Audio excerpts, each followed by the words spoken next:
warahmatullahi wabarakatuh. Selamat berjumpa kembali anak-anakku. Pada pembelajaran kita kali ini, kita akan membahas materi teorema Pythagoras dengan topik penerapan teorema Pythagoras. Baik anak-anak, mari kita ikuti pembelajaran kita pada hari ini. Assalamualaikum warahmatullahi wabarakatuh. Selamat berjumpa kembali anak-anak. Pada topik kali ini yaitu penerapan teorema Pythagoras. Sebelum kita masuk ke topik penerapan teorema Pythagoras, mari kita ingat kembali tentang teorema Pythagoras, yaitu berbunyi untuk setiap segitiga siku-siku selalu berlaku luas persegi pada hipotenusa sama dengan jumlah luas persegi pada sisi siku-siku yang lain. Atau bisa juga dinyatakan luas persegi pada sisi miring sama dengan jumlah kuadrat sisi siku-siku. Baik, kita masuk ke topik inti yaitu kegunaan teorema Pythagoras. Mari kita lihat yang pertama, pada bidang datar, kegunaan teorema Pythagoras yaitu untuk menentukan panjang diagonal AC.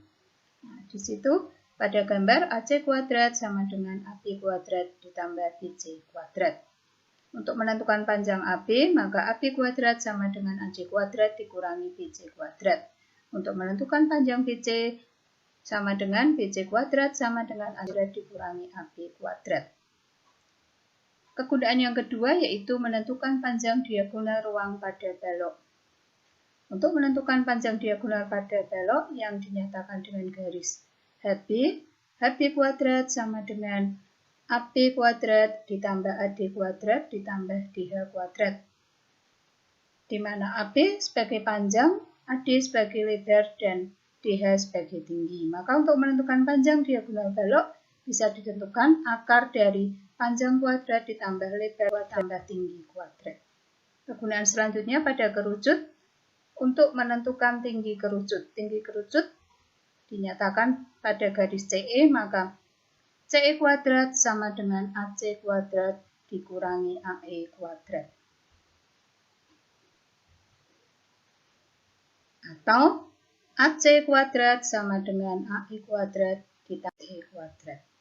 Kegunaan berikutnya yaitu pada limas untuk menentukan tinggi limas.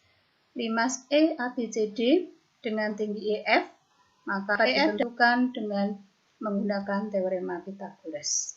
Kegunaan yang ketiga yaitu pada bidang datar dipakai untuk menentukan jarak dua titik pada bidang datar.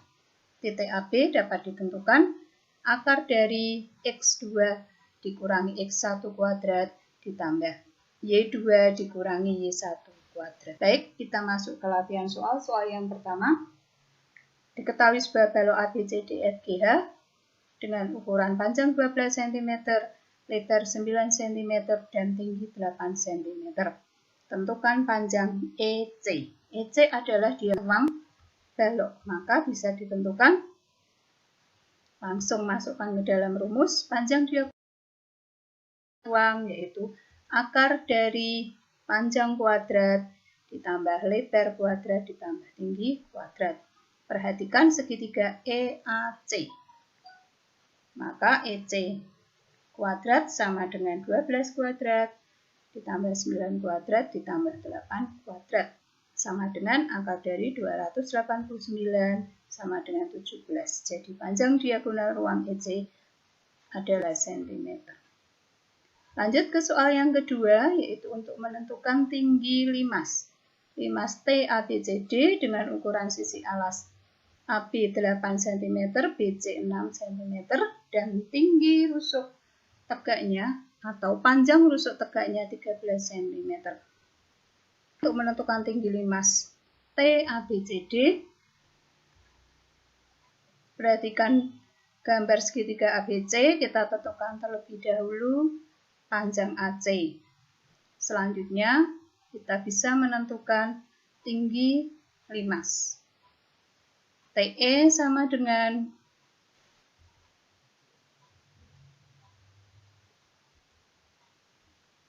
akar AT kuadrat dikurangi AE kuadrat sama dengan akar 144 sama dengan 12. Jadi tinggi limas dengan 12 cm. Soal yang ketiga,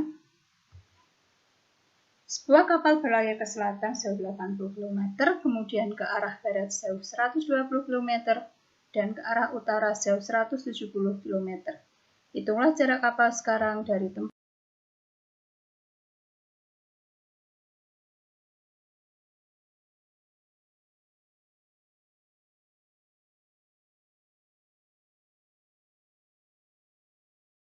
semula. Kita sketsa arah perjalanan kapal. Didapat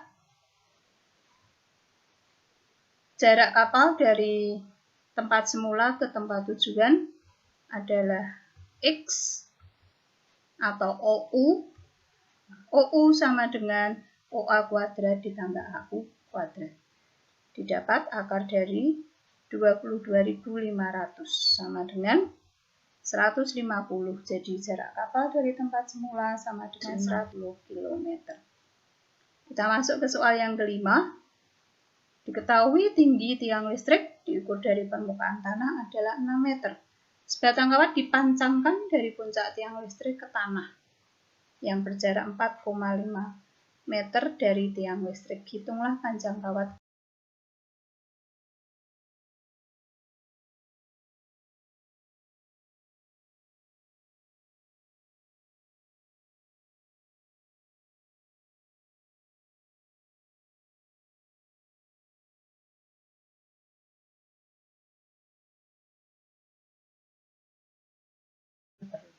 Kita sketsa gambarnya.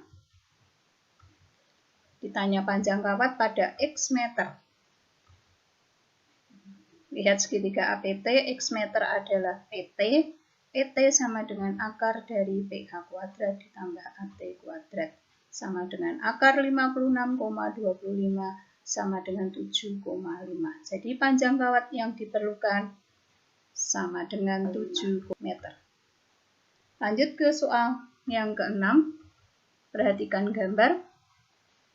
Hitung panjang kawat yang diperlukan untuk